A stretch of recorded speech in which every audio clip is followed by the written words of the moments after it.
ragazzi, questa qua è la parte 4. Se non ho registrato ho finito i compiti. Ora mi devo studiare, come si chiama, storia. Quasi è terminata. Allora, sto mangiando il panino con pomodoro, così. Buonissimo.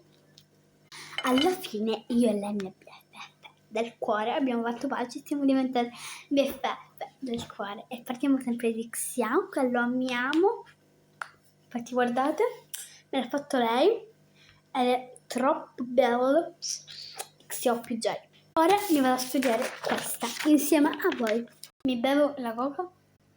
Ora andiamo a studiarla. Rispetto al periodo precedente. Rispetto al periodo precedente, ok.